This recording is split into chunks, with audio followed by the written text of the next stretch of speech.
hopefully I won't have to have that interruption again. Again, I'm sorry. Had to pause and come back to it. Santerre. Apparently, it's causing me to have crazy, like, dry throat reactions. But this wine is, again, I think what I was saying was telltale Santerre. It's mineral, it's fresh, it's vibrant, it's saline, it's salty kind of characteristics. It's got that, like, driven minerality on the back end. It is so clean and so fresh. And coming off of a champagne that, in all intents and purposes, is on the brighter, fresher, kind of like cleansing style of champagne, you know, and then having this wine, which again falls into the same category, but is really so different. And I think it's really that like mineral stony undertone to like the citrus. Like I think I talked about this last week or the week before. How I taste wine and I visualize like a scene. Like for me right now, like I've got maybe like a margarita, like a super refreshing margarita with a little like salt rim, and I'm standing in like a gravel parking lot.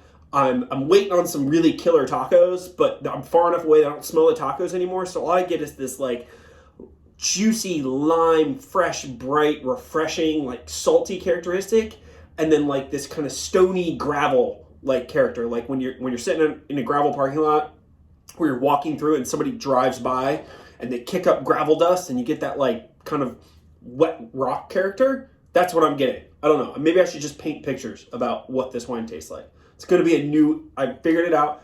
That's the new Instagram thing. No longer do we take pictures of bottles with all the fruit and the rocks and stuff. It'll just be a picture. And all the things happening in the picture represent the flavors of the wine. Somebody, give me a trademark on that.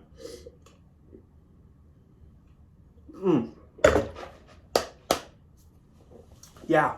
Oh, the stoniness really on the finish. That's so pretty.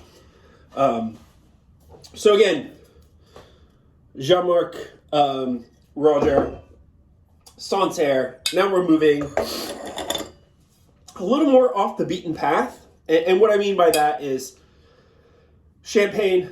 Obviously, everybody pretty much knows what champagne is or has heard of it. It's familiar. Santerre, again, very few people that are going to watch this have never heard of Santerre or had Santerre.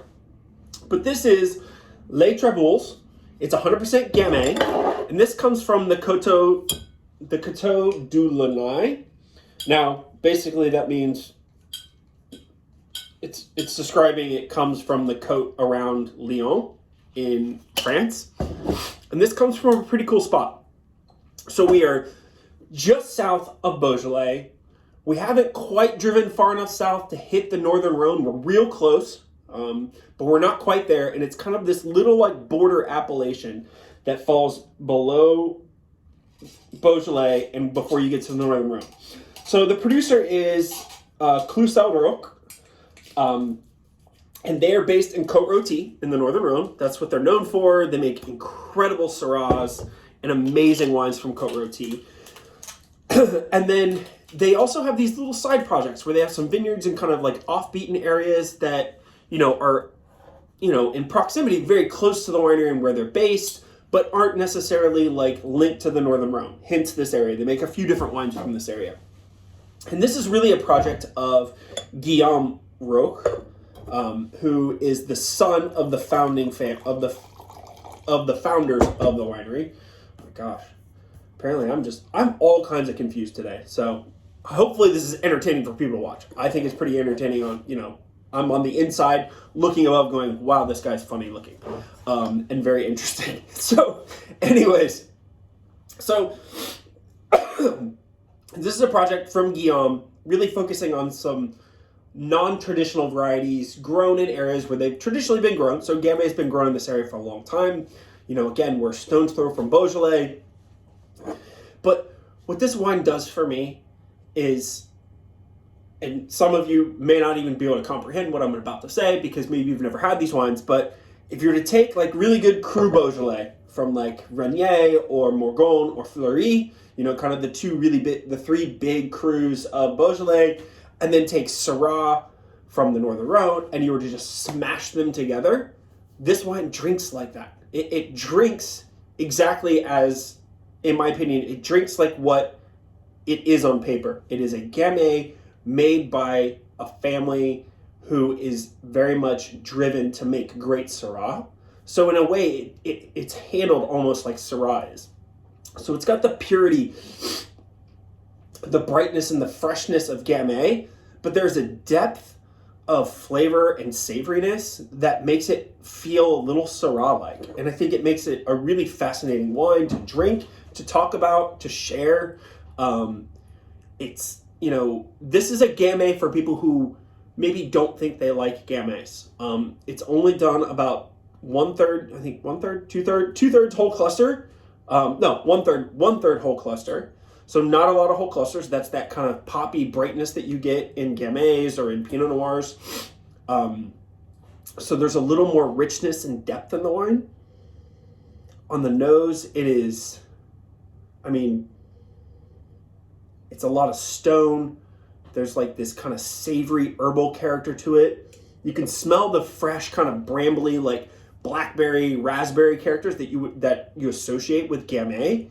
But there's just this kind of like, how do I describe it? Almost wild character that just doesn't feel very Gamay-like.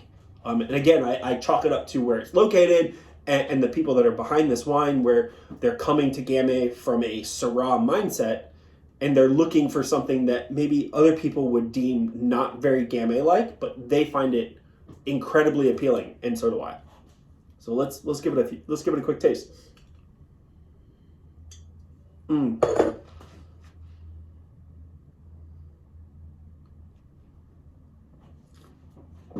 Oh my goodness, yes. Wow. Finish goes on for days.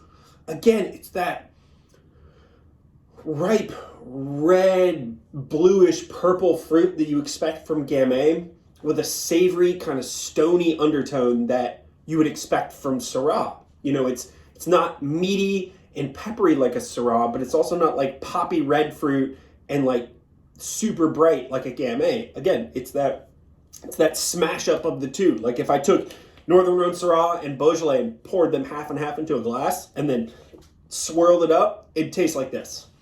But I don't need to do that because I can just buy this wine. That's excellent. This is a killer lineup. I know I probably say that every week, but this is a great lineup. So fun. Champagne, come on. Delamont, back to the 1700s, very amazing. A little Sancerre, again, another family going back, 300-400 years. And then this super fun, little off the beaten path, Gamay from Cousac-Roch. Come have some flights, have some food, spend time with your friends, spend time with your loved ones, and I'll see you next week for a really awesome kickoff to an amazing lineup that I think is going to be super fun and everybody's going to love.